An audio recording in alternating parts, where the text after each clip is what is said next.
Okay, बेटे, we are starting this chapter number. Good afternoon. Good afternoon, Dipinder. Your time is 12 on Monday. Okay. Chapter 8 का Okay, ma'am. okay. Cell the unit of life. Okay, बेटे, what we are going to study in this chapter. अपनी book साथ में रखिए. What is a cell? ठीक है. We have to define the cell. So generally how we define the cell, तो हम कहते हैं कि cell is the fundamental, structural and functional unit of life. ठीक है. लाइफ को बनाने वाली जो सबसे छोटी यूनिट है लिविंग ऑर्गेनिजम्स की, वो क्या है? सेल है. ओके बेटे, तो इस चैप्टर में हम स्टडी करने वाले हैं सेल के बारे में, about the various organelles that are present in a typical cell, whether it may be a plant cell or it is a animal cell. Beside this, we are also going to tell you about the cell theory. Okay, you have learned in the lower classes about cell theory. The cell theory was given by two scientists. कौन से हैं वो दोनों scientist? किसी को याद आ रही है? Sachuan and Secretan.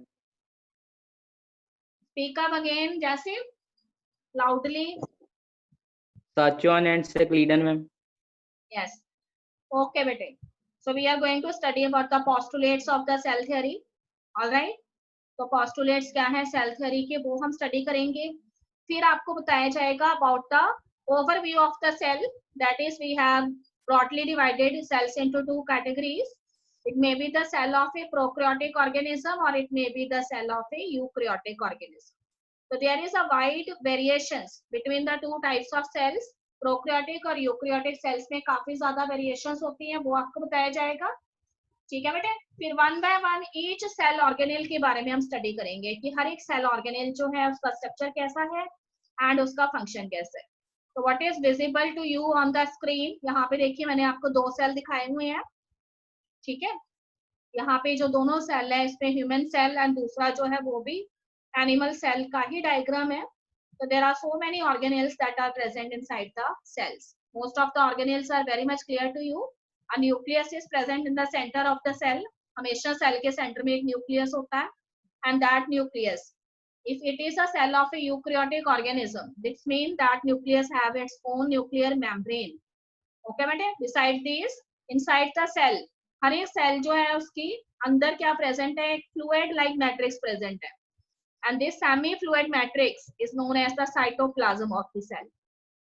अब हर एक सेल जो है वो दूसरे सेल जो है उससे कैसे डिलिमिट होता है? तो there is a boundary that is present on the outer surface of the cell, then that delimit one cell to the another. एक सेल को दूसरे सेल से अलग करती है वो बाउंड्री, और वो आउटरमोस्ट बाउंड्री जो है वो किसी भी प्लांट सेल के अंदर उसकी सेल वॉल होती है. But in the animal cell, because the cell wall is not present in the animal cell, so the outermost boundary in case of the animal cell is always a membrane, and that is known as the cell membrane or the plasma membrane. ठीक है बेटे. इसके अलावा देखिए आपको cytoplasm के अंदर काफी सारी सेल ऑर्गेनेल्स नजर आ रही है. so there are lot of mitochondria present.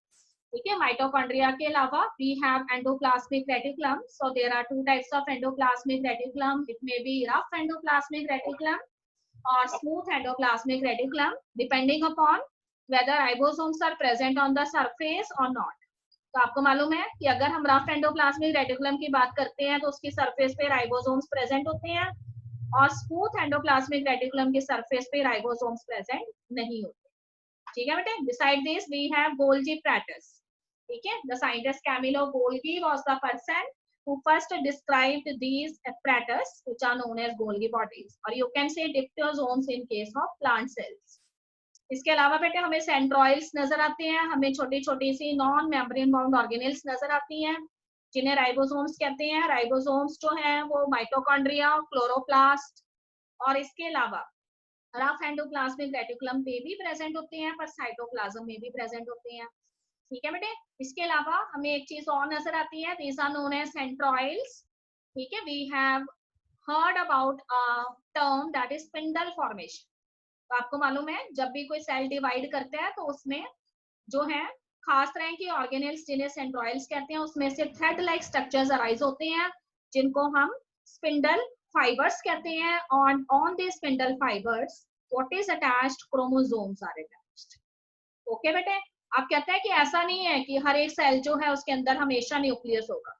There are certain sales जिनमें न्यूक्लियस नहीं होता है, जो नॉन न्यूक्लिएटेड सेल्स होते हैं।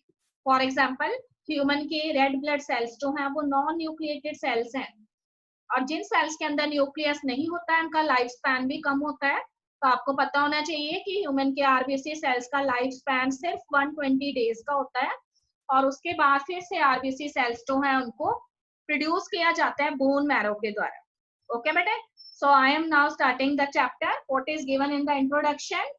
Here in introduction it is given that we come across in contact with variety of organisms. ठीक है, some of these organisms are the living one and some are the non living things. तो कहते हैं कि living organisms जो हैं, हम उनको लिविंग ऑर्गेनिजम्स क्यों कहते हैं? तो कहते हैं कि there are certain characters that are unique to these living organisms and which make the organism living. We have already learned about these characters in chapter 1 of our NCERT book, so we need not to explain it again. All right students, but these characters, they are not present in the non-living things. That's why the non-living things, they differ from the living one. उसके बाद देखो कहते हैं कि what are the basic units that are present in the living organisms and that are responsible for the successful functioning of the living systems. So these units are nothing but these are only the cells. So what are these cells? These cells are the fundamental, characteristic, structural and functional unit of life. ठीक है बेटे, तो कहते हैं कि पूरे living system को बनाने वाली जो स्ट्रक्चरल और जो फंक्शनल यूनिट है, जिसके बिना लिविंग सिस्टम की फंक्शनिंग पॉसिबल नहीं है, वो सिर्फ और सिर्फ क्या है? सेल्स है। सेल्स ही है जो किसी भी लिविंग सिस्टम जो है उसको फॉर्म करती है। उसमें होने वाली किसी भी तरह की बायोकेमिकल रिएक्शंस जो हैं वो सिर्फ सेल्स की वजह से ही होती हैं। वही जो है वो ज्वाइन करके टिश्यूज को फॉर्म करते हैं और वही टिश्यूज ऑर्गन बनते हैं और वही ऑर्गन्स आगे ऑर्गन सिस्टम्स की तरह काम करते हैं। And all of these organ systems, they work in a coordinated manner and they constitute the organism. Okay बेटे, तो कहते हैं कि अगर ब्रॉडली हम किसी भी लिविंग सिस्टम को देखें तो सिर्फ उसका जो बेस है वो सिर्फ क्या है? सेल्स ही है।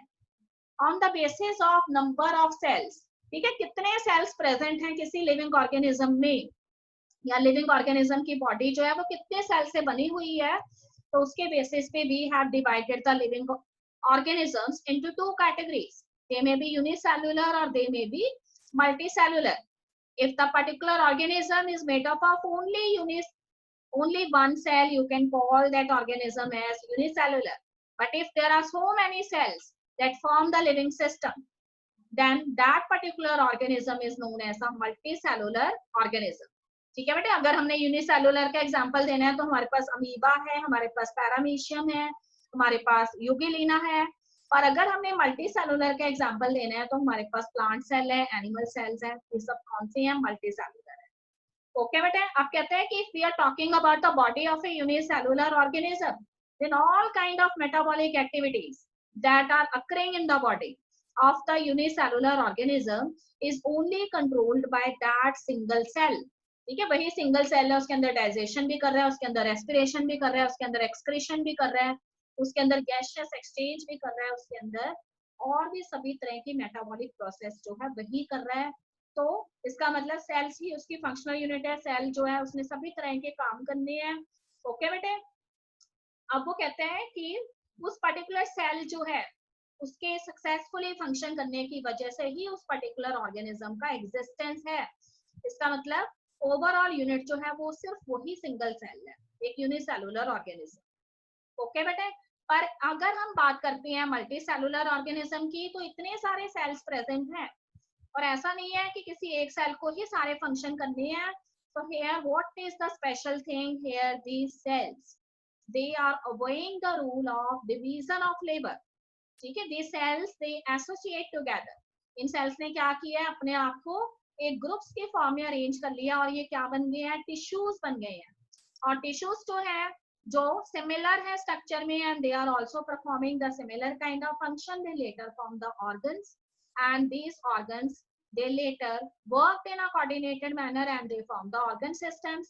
and इस तरह से बॉडी के अंदर डिफरेंट टाइप के ऑर्गन सिस्टम्स हैं। ठीक है, अगर हम ह्यूमन की बात करते हैं, हम कहते हैं हमारी बॉडी में अगर डाइजेशन होना है तो digestive system is there for digestion. अगर एस्पिरेशन हो रहा है तो there is certain different group of cells or organs which are coordinating the function of respiration. And if there is circulation, a transport of substances, then there is a different blood vascular system is present. All right, student, if there is removal of waste product, then there is a separate excretory system is there. If we have to send messages from the sense organs to the brain and vice versa, then there is a different kind of system, and that is known as the nervous system. Okay, bete? So in the last of the few chapters in the book, we have to study all of these systems in detail. But today only we are going to study all about cell. तो कहते हैं कि सबसे पहले name the scientists who have discovered the cell for the first time. Okay, बेटे, इतने सालों से आपको पढ़ाते हुए आ रहे हैं सेल के बारे में. देखो यहाँ मैंने कुछ पोस्टुलेट्स लिखे हैं सेल के बारे में. तो सभी ऑर्गेनिज्म किससे बने हुए हैं? सेल से बने हुए हैं, इसलिए सेल स्ट्रक्चरल और फंक्शनल यूनिट है लाइफ की.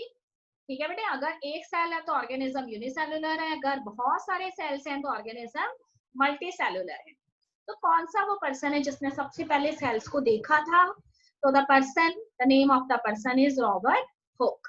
तो Robert Hooke was the person who first discovered cells. और उन्होंने पहली बार सेल्स जो है उनको किसने डिस्कवर किया? तो he discovered the cells into the cork. ठीक है बेटे, कॉर्क क्या होता है? Any student know what is cork? Yes बेटे, एनी आइडिया अबाउट कॉर्क? हाँ जी भूपिंदर. मैम वो एक हनीकॉम्ब शेप में होता है, जैसे ट्री की डेड स्किन नहीं होती वैसे होता है. ठीक है बेटे, जब भी कोई ट्री जो है उसका ट्रंक जो है ना वो पुराना हो जाता है. ठीक है, जैसे ऐसे हम किसी ट्री की बात करते हैं, कोई पुराना हो जाता है ट्री, तो उसका जो स्टेम होता है उसके ऊपर क्या होता है? एपिडर्मल सेल्स की, ठीक है, कटी फटी सी लेयर आ जाती है. तो ये जो क्रश्ड लेयर होती है एपिडर्मल सेल्स की, इसको हम कॉर्क कहते हैं. तो what Robert Hooke did at that time, he collected certain cork cells. और इस कॉर्क को जब उन्होंने अपने जो भी उनके पास क्रूड इंस्ट्रूमेंट था उसकी हेल्प से देखा, तो उन्होंने देखा कि कॉर्क के अंदर कुछ कंपार्टमेंट लाइक स्ट्रक्चर्स प्रेजेंट थे. ठीक है, जैसे वो कहता है कि हनी कॉम्ब होता है. ठीक है, जैसे हनी बीज होती हैं, वो जब कॉम्ब बनाती हैं तो उसके अंदर कई सारे चैम्बर हमें नजर आते हैं. तो ऐसे कई सारे चैम्बर जो हैं उनको किसके अंदर नजर आए? उस कॉर्क के अंदर नजर आए. तो उन्होंने कहा कि ये पूरे के पूरे कॉर्क के अंदर जो है प्रेजेंट थे. तो ये छोटे छोटे से कंपार्टमेंट्स जो हैं वो एक्चुअली जो हैं वो क्या है? सेल्स हैं. तो इसलिए उन्होंने पहली बार जो है इन सारे छोटे छोटे कंपार्टमेंट्स को सेल्स का नेम दिया. ठीक है बेटे, अब वो कहते हैं कि धीरे धीरे क्या हुआ? There is advancement in the field of biology, and there was another scientist whose name was Antony von Leeuwenhoek, and this scientist first discovered the microscope. इन्होंने माइक्रोस्कोप बनाया था और अपने क्रूड माइक्रोस्कोप की हेल्प से इन्होंने सबसे पहले आफ्टर रॉबर्ट हुक इन्होंने लाइव सेल्स जो है उनको माइक्रोस्कोप से स्टडी किया. और उन्होंने देखा कि इस तरह के सेल्स जो हैं वो हर एक लिविंग ऑर्गेनिज्म के अंदर प्रेजेंट है. ऐसे compartment like cells plant cells में भी प्रेजेंट है, एनिमल्स में भी प्रेजेंट है. और इस तरह से उन्होंने फर्स्ट टाइम ये बताया कि हम सेल्स को लाइव देख सकते हैं.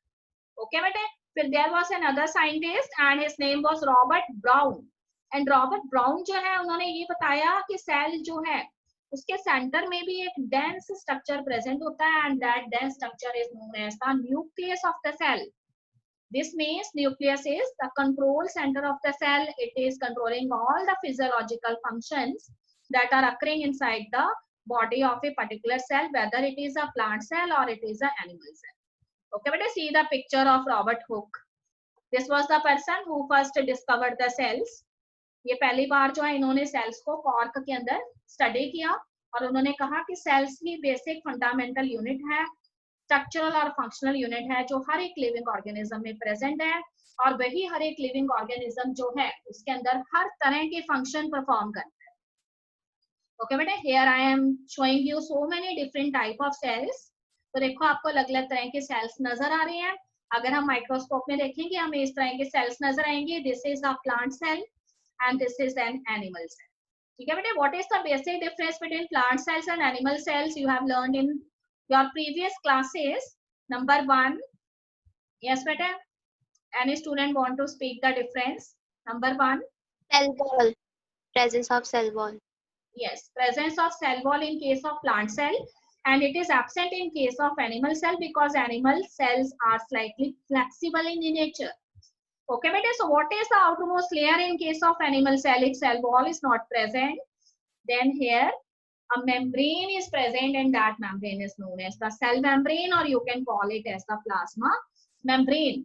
ओके बेटे, बाकी देखिए क्योंकि प्लांट और एनिमल सेल यूकैरियोटिक सेल्स का ही एग्जांपल है, तो उसमें वो सारे के सारे सेल ऑर्गेनेल्स प्रेजेंट है.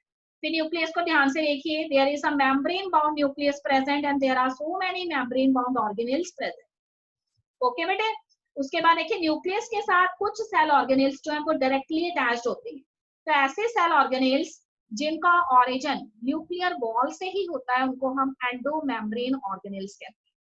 ठीक है बेटे, I have used the term endomembrane organelles. What are these endomembrane cell organelles? Those cell organelles whose origin takes place from the outermost wall of the nucleus that are known as the endomembrane organelles, and such a system is known as endomembrane system. Okay बेटे, थोड़े time में मैं आपको बताऊंगी कि कौन सी organelles को हम एंडोमेम्ब्रेन ऑर्गेनेल्स कहते हैं. अब देखो प्लांट सेल हमें नजर आ रहा है, उसके अंदर हमें न्यूक्लियस नजर आ रहा है, smooth and rough endoplasmic reticulum नजर आ रहे हैं, हमें खूब सारे गोल्जी एपैरेटस नजर आ रहे हैं. ठीक है, हमें सेंट्रोइड्स नजर आ रहे हैं, माइटोकॉन्ड्रिया नजर आ रहे हैं. इसके अलावा हमें राइबोसोम्स जो हैं वो रफ एंडोप्लाज्मिक रेटिकुलम पे भी नजर आ रहे हैं, एंड फ्रीली साइटोप्लाज्म में भी नजर आ रहे हैं. तो there is a jelly like substance that is forming the matrix of this cell, and that is known as the cytoplasm. All right students, so all kind of chemical reactions that are occurring in this cytoplasm. So cytoplasm is the site of the chemical reaction. अब वो कहते हैं कि अगर हम nucleus की बात करें तो there is also a fluid substance that is present inside the nucleus, and that is known as the nucleoplasm. Okay bete, listen to me again. The thing that is present within the plasma membrane and outside the nucleus, that fluid-like substance, is known as the cytoplasm, and there is also a fluid-like substance that is present inside the nucleus, and it is known as nucleoplasm.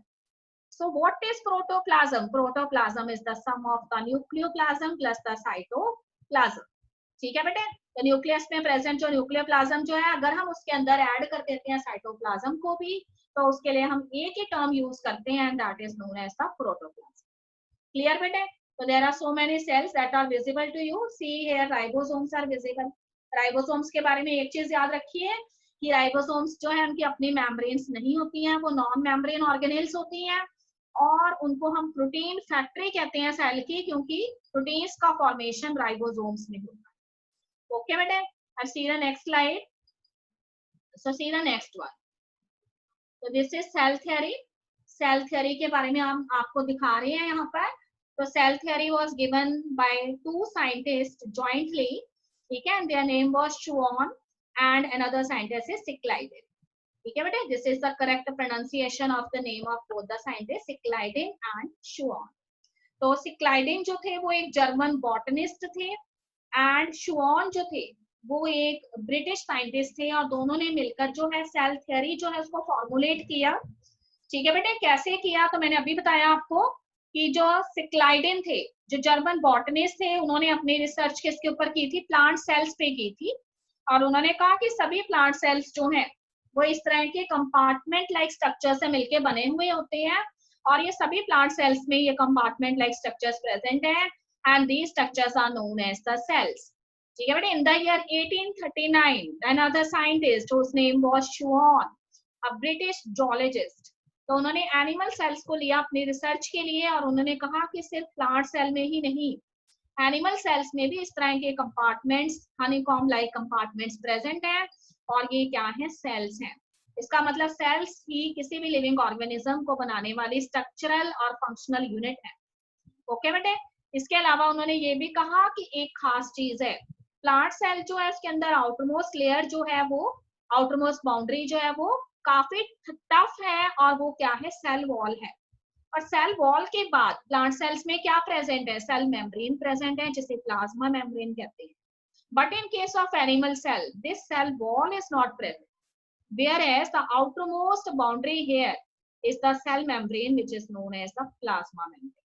Okay बेटे, तो कहता है कि काफी time तक शुआन and सिक्लाइडेन की जो ये पूरी की पूरी हाइपोथेसिस थी, ठीक है, I have use the term hypothesis क्योंकि अभी तक ये थ्योरी नहीं बनी थी, कुछ साइंटिस्ट जो उन्होंने इसको यहाँ पर जो है एक्सेप्ट नहीं किया था, तो काफी टाइम तक ये हाइपोथेसिस रही।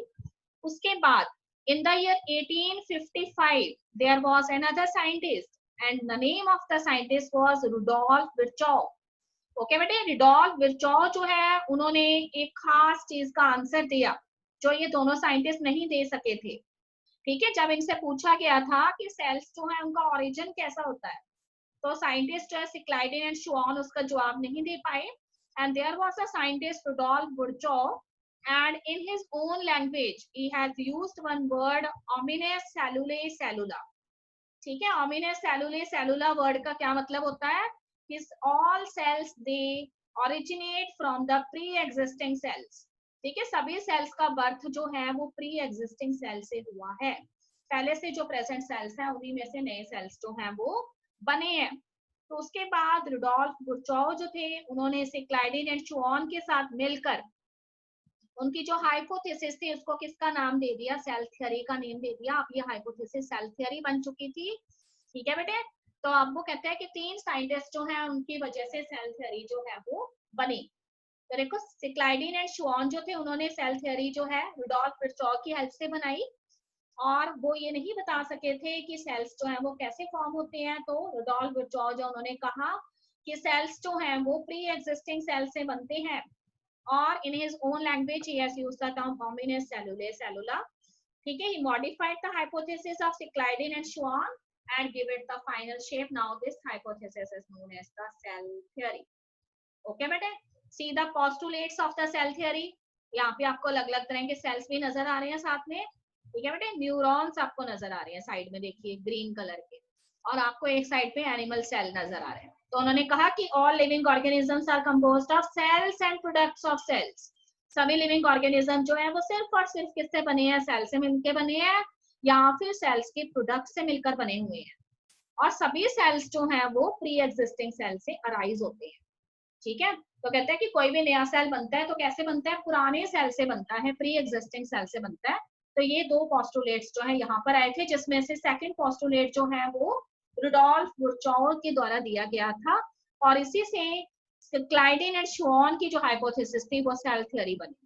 तो first is all living organism are composed of cells and products of cells, and second is all cells they arise from the pre existing cells. Okay बेटे, now we are here saying the variety of cells that you generally see in your daily life, ठीक है बेटे। First आपको क्या नजर आ रहे हैं, देखो आपको रेड ब्लड सेल्स नजर आ रहे हैं। तो रेड ब्लड सेल्स जो है वो बाई कॉन्वेक्स होते हैं शेप में, तो क्या, तो थोड़े से हमें राउंड नजर आएंगे। तो there are so many erythrocytes present in your body and they are red in colour because of the presence of the substance and a pigment that is responsible for their colour known as haemoglobin. तो healthy person जो है उसके अंदर haemoglobin जो है वो 14 के आसपास रहता है, 14 ग्राम्स के आसपास हीमोग्लोबिन जो है वो हेल्दी पर्सन में रहेगा। ओके बेटे, सेकंड पिक्चर के अंदर आपको व्हाइट ब्लड सेल्स नजर आ रहे हैं because of the absence of this pigment haemoglobin in them. This white blood cells are also known as the leucocytes, ठीक है, ल्यूकोसाइट्स। उसके बाद आपको कोलमनर एपिथेलियल सेल्स नजर आ रहे हैं। अभी एनिमल टिश्यूज के अंदर हमने पढ़े हैं simple columnar epithelium cells which are column like cells present in the body of the animals, ठीक है बेटे। फोर्थ पिक्चर के अंदर आपको न्यूरॉन्स नजर आ रहे हैं। we have already studied about neurons, so many structures are present in neurons, सारे पार्ट्स हमें न्यूरॉन्स के अब मालूम है अच्छे से, ठीक है बेटे। उसके बाद हमें प्लांट टिश्यूज यहाँ पे नजर आ रहे हैं। तो here we what is visible to us are tracheids, ठीक है। what is a trachid? trachid is a component cell of the xylem tissue, ठीक है। जाइलम टिश्यू जो है प्लांट्स के अंदर वाटर कंडक्ट करता है, और जाइलम जो है वो 2 तरह के सेल से मिलकर बना होता है, ट्रैकीड्स एंड वेसल मेंबर्स। तो यहाँ पे आपको ट्रैकीड्स नजर आ रहे हैं। एंड लास्ट पिक्चर के अंदर आपको मेसोफिल टिश्यू नजर आ रहा है, ठीक है। अगर आपको अच्छे से याद है हमने क्लास 10th के अंदर ये डायग्राम बनाया था लीफ के टीएस का, और उसके अंदर आपको मेसोफिल टिश्यू नजर आता है। तो मेसोफिल टिश्यू जो है it is divided into 2 types of cells, ठीक है। कुछ सेल्स जो है वो कंपैक्टली अरेंज्ड होते हैं मेसोफिल टिश्यू में, they are known as the palisade mesophyll cells, और जिनके बीच में थोड़ा थोड़ा सा गैप होता है उनको हम स्पॉन्जी पैरेन्काइमा भी कहते हैं। ठीक है बेटे, तो यहाँ पे देखिए आपको स्पॉन्जी पैरेन्काइमा सेल्स नजर आ रहे हैं, एंड ऊपर आपको कॉम्पैक्टली अरेंज्ड सेल्स नजर आ रही हैं which are known as the palisade mesophyll tissue. So these are the different type of cells. Okay बेटे, अब वो कहता है कि प्रोकैरियोटिक सेल्स कौन से हैं। देखो नेम से पता लग रहा है प्रोकैरियोटिक सेल वो सेल हैं जो प्रोकैरियोटिक ऑर्गेनिजम्स में प्रेजेंट है, और प्रोकैरियोटिक ऑर्गेनिज्म वो है जो बहुत ही प्रिमिटिव है, बहुत ही पुराने हैं, जो एवोल्यूशन के दौरान सबसे पहले एग्जिस्टेंस में आए। तो ये माना जाता है कि अर्थ के ऊपर एवोल्यूशन जो है, लाइफ का जो एवोल्यूशन है वो कहाँ पर हुआ था, वाटर के अंदर लाइफ ओरिजिनेट हुई थी, और वाटर के अंदर सबसे पहले बैक्टीरिया लाइक ऑर्गेनिजम्स जो है उनको ऑब्जर्व किया गया, और ये बैक्टीरिया लाइक ऑर्गेनिज्म जो थे ये उनका सेल है यहाँ पर। ठीक है, it is a typical bacterial cell. ध्यान से देखिए, टिपिकल बैक्टीरियल सेल में हमें प्लाज्मा मेम्ब्रेन नजर आती है, हमें सेल वॉल भी नजर आती है, इसके अलावा एक थिक आउटर मोस्ट कवरिंग होती है बैक्टीरिया के अंदर जो सेल वॉल से भी बाहर होती है, उसको हम कैप्सूल कहते हैं बेटे। ठीक है, कुछ बैक्टीरिया के अंदर हम इसे स्लाइम लेयर भी कहते हैं। तो हमेशा याद रखिए कि बैक्टीरियल सेल जो है वो 3 तरह की बाउंड्री से मिलके बने हैं। आउटर मोस्ट बाउंड्री यहाँ पे कैप्सूल होती है, इनर मोस्ट जो है वो यहाँ पर कौन सी होती है, प्लाज्मा मेम्ब्रेन, और बीच में क्या प्रेजेंट होती है, सेल वॉल प्रेजेंट होती है। ओके बेटे, इसके अलावा देखो बैक्टीरिया के अंदर आपको उसका जेनेटिक मटेरियल जिसे हम क्रोमेटिन फाइबर्स कहते हैं, जिसके अंदर क्या प्रेजेंट होता है, डीएनए प्रेजेंट होता है, वो फ्रीली सस्पेंडेड नजर आ रहा है साइटोप्लाज्म में। This means the well defined nucleus is not present, instead of that the nuclear material is freely suspended in the cytoplasm. ठीक है बेटे, खूब सारे राइबोसोम आपको नजर आ रहे हैं, और कहते हैं कि जिस जगह पे इसका जेनेटिक मटेरियल यानी डीएनए पड़ा हुआ होता है उसको हम क्या कहते हैं, न्यूक्लियोइड कहते हैं। तो nucleoid is the region in the cytoplasm where the free DNA is present, and this DNA is not in the scattered form, it is accumulated in a particular region, and that region where the DNA is present, that is known as nucleoid. All right beta, there are some finger like projections that are arising from the cell membrane or the plasma membrane. All right, these are known as villi. It is known as villi, P-I-L-I, villi. Okay बेटे, अब वो कहता है कि देखो एक तो इसका डीएनए आपको ये वाला नजर आ रहा है, जिसे जो कौन से रीजन पे प्रेजेंट है, न्यूक्लियोइड पे प्रेजेंट है, ये तो इसका नॉर्मल डीएनए। पर इसके अलावा उसके साइटोप्लाज्म में कुछ सर्कुलर डीएनए भी फ्लोट करते रहते हैं, जो इसके जीनोमिक डीएनए नहीं होते, उसके अलावा सर्कुलर डीएनए होते हैं जो साइटोप्लाज्म में प्रेजेंट होते हैं, और इसको हम क्या कहते हैं, प्लाज्मिड कहते हैं। What is plasmid? Plasmid is the extra nuclear DNA that is present in the cytoplasm.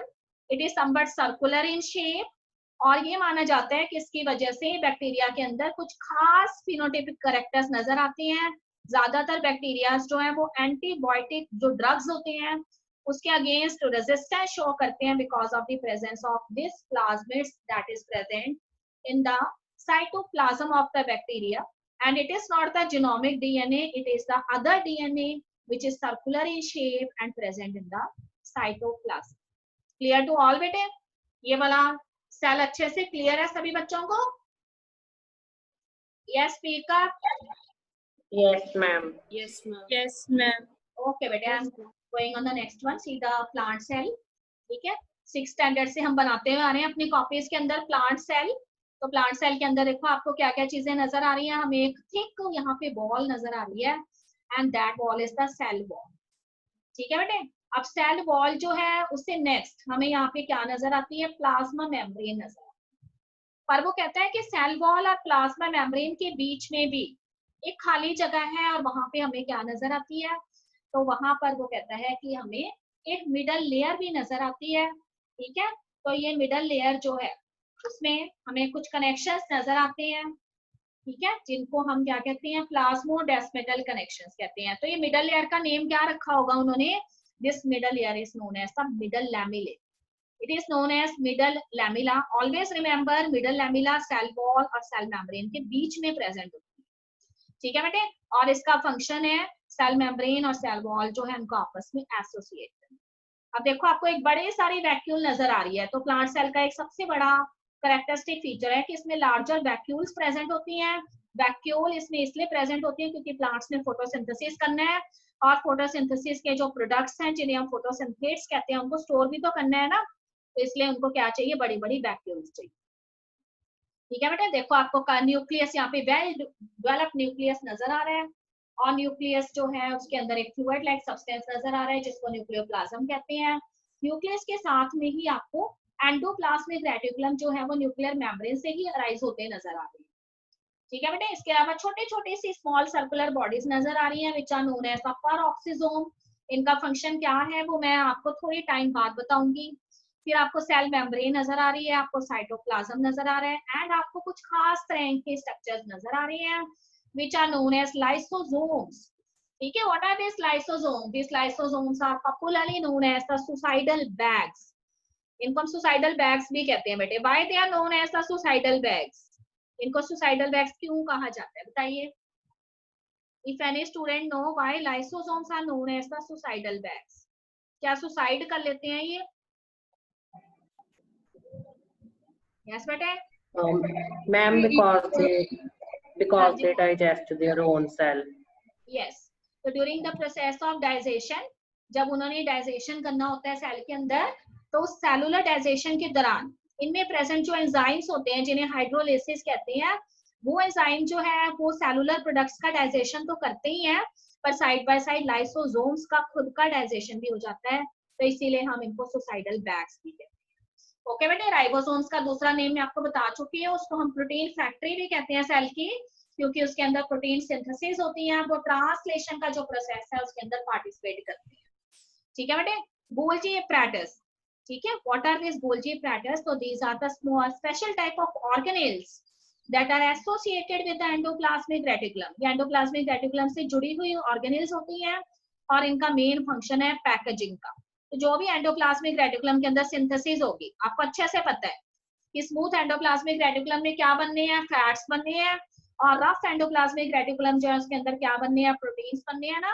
तो देखो इन एंडोप्लाज्मिक रेटिकुलम में ये फैट्स और प्रोटीन अपने पास ही नहीं रखने, इन्होंने क्या करना है, इसको आगे पास कर देना है।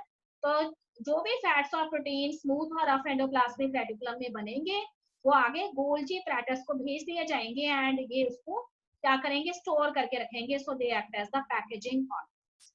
ठीक है बेटे, फिर आपको नजर आ रहे हैं यहाँ पे mitochondria. So many mitochondrias are present and these are known as the powerhouse of the cell. ठीक है, you know very well why they are known as the powerhouse, because they have special type of enzymes present, and these enzymes are known as what? हाँ जी, कौन से enzyme present है और कौन सा process होता है माइटोकॉन्ड्रिया में? अगर आपको अच्छे से याद है तो we have two types of respiration, aerobic and anaerobic. And aerobic respiration which is also known as the cellular respiration किसके अंदर होती है? माइटोकॉन्ड्रिया के अंदर होती है, और उससे काफी सारे एटीपीज बनते हैं। बताइए कितने एटीपीज बनते हैं माइटोकॉन्ड्रिया के अंदर सेलुलर रेस्पिरेशन में? हाँ जी, क्लास 10th में मैंने आपको बताया था 36 yes बेटे, 36 ATPs are formed in aerobic respiration and 2 ATPs are the net gain of glycolysis or anaerobic respiration. ठीक है बेटे, and there is one enzyme present ATPases। तो ये एंजाइम एटीपी की सिंथेसिस करते हैं, इसीलिए माइटोकॉन्ड्रिया को हम पावर हाउस भी कहते हैं। ओके बेटे, क्लियर? अब हमें नजर आ रहा है एनिमल सेल। देखो कितना अलग है एनिमल सेल, सिर्फ एक ही डिफरेंस है, एक बड़ा डिफरेंस हमें नजर आ रहा है। आउटर मोस्ट बाउंड्री यहाँ पे प्लाज्मा मेम्ब्रेन है, कोई सेल वॉल प्रेजेंट नहीं है। न्यूक्लियस अच्छे से डेवलप है, न्यूक्लियस के अंदर small spherical bodies are also there. ठीक है, न्यूक्लियस के न्यूक्लियोप्लाज्म में कुछ स्मॉल स्फेरिकल बॉडीज हमेशा घूमती रहती हैं, और इनको हम न्यूक्लियोलस कहते हैं, या नोन एज द न्यूक्लियोलस और न्यूक्लियोलाई। ठीक है बेटे, राइबोसोम्स आपको नजर आ रहे हैं, फ्री राइबोसोम्स भी प्रेजेंट है, रफ एंडोप्लाज्मिक रेटिकुलम पे भी प्रेजेंट है। फिर आपको सेल मेम्ब्रेन नजर आ रही है, आपको गोल्जी एपैरेटस नजर आ रहे हैं, आपको एक खास स्ट्रक्चर्स नजर आ रहे हैं नोन एज सेंट्रोसोम्स। तो these centrosomes are the circular bodies and they play a significant role during the process of cell division। ठीक है, ये सेल जो है उसके एंटीरियर और पोस्टीरियर पोजीशन पे चले जाते हैं, सेंट्रोसोम डिवाइड होकर सेंट्रॉइल्स बनाते हैं, दोनों सेंट्रॉइल सेल के दोनों पोर्स पे चले जाते हैं और उनमें से स्पिंडल फाइबर्स निकलते हैं बाद में। ठीक है बेटे, mitochondria is there, lysosomes are there, microtubules. What are these microtubules? So these microtubules are the mother cells of the locomotory organ cilia and flagella. ठीक है, हम कहते हैं कि cilia और flagella जो है वो सेल के अंदर प्रेजेंट होते हैं, तो ये किससे बनते हैं, माइक्रोट्यूब्यूल से बनते हैं, ये उनके मदर सेल होते हैं. ओके बेटे, so animal cell is very much clear to you. All right, okay, आज यहीं तक पढ़ेंगे बेटे. Any question from your side?